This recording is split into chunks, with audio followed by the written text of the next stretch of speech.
Gracias, presidente. Yo quisiera hacer referencia a una persona de nuestra historia que hoy cumpliría 250 años. Son esas personas que uno siempre a veces cuando juega con la mente dice, ¿a quién me gustaría conocer del pasado? ¿Con quién me gustaría charlar? Preguntarle, ¿cómo hiciste todo lo que hiciste? Y al tope de esa lista, todo el mundo tendrá la suya o tal vez compartamos el concepto. Siempre va a estar arriba Manuel Belgrano. Siempre. Creo que fue, en mi interpretación, el primer político argentino. Él fue a estudiar a Europa y escuchó el sonido que le habrá parecido armonioso de un pueblo que se revela en la Francia vecina. Vivió con 18 años estudiando allá lo que era una revolución, un concepto inexistente de esas autocracias de época. Escuchó de Rousseau, escuchó de Robespierre, de Danton, se fascinó. Sin duda que se fascinó. Y consta cuando vuelve, se pone a hacer, por decirlo así, campaña por estas ideas de la nueva política que aparecía, libertaria, consagratoria de derechos, impensables para la época. Pongámonos en situación de época, absolutamente impensables. Y lo hacía en su querido Colegio San Carlos, el Colegio Nacional, con los exalumnos, en el bar de enfrente, el bar de Marco, jugando al billar y pasaban horas y amanecían hablando de política, no había otra cosa para hacer y era una familia de las dos más ricas de Buenos Aires, los Pueyrredón y los Belgrano, descendientes de genoveses. Y así empezó despacito a militar, a cautivar jóvenes, a insuflar estas ideas que estaban prohibidas. Esos libros no existían en el Río de la Plata. Y fue él que encendió esa llamita. Hasta 1806, invasiones inglesas.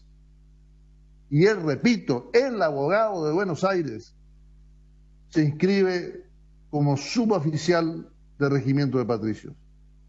Y defiende la zona que hoy sería la estación terminal de Retiro, un cañoncito. Y se pone él y combate él. Cuando ganan los ingleses, él se va con ese puñado de jóvenes a Montevideo, no quería rendirle honores a la bandera británica. Y no lo hizo, se exilió, armó la Reconquista, volvió, reconquistó Buenos Aires. Esos casi 2 meses que Argentina, o bueno, el virreinato estuvo en manos de los ingleses y toda la oligarquía porteña se rindió ante los ingleses. ¿Por qué no lo hizo Belgrano? Si estaban liberándose de la monarquía española. Él no quería cambiar un jefe por otro. Él quería ganarse esa libertad. Que el pueblo se gane esa libertad, esa independencia. Viene después, transcurre el tiempo, muy poco después, ya con esa semillita del sentido de patria que ya había germinado, viene el 21 de mayo de 1810 y le dice a su querido primo, su primo hermano, su mano derecha, el doctor Castelli, que lo vaya a ver a Cisneros al Fuerte y le exija un cabildo abierto. Con arrogancia, Cisneros le dice, ¿cómo no? ¿Qué hacen las esquelas para el cabildo abierto del 22? Y otra genialidad de Belgrano. 70 posiciones hubo esa mañana en la sala capitular del cabildo. 70. Una, la segunda, fue la de Castelli. Él lo empuja prácticamente a Castelli. Imaginémonos que no era, bueno, este orden de la virtualidad que tenemos. Era un desorden total, era un caos.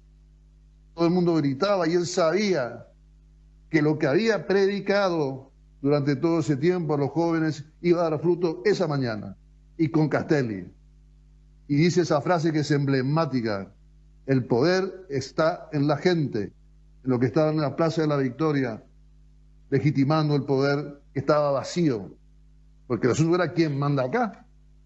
Y Belgrano lo resolvía. Gana la gente, que es la empoderada. Después, los días siguientes, el 23, el 24, son días muy difíciles. Había caído ya prácticamente la monarquía, el virreinato, había imperado esta ley de que el pueblo es quien manda.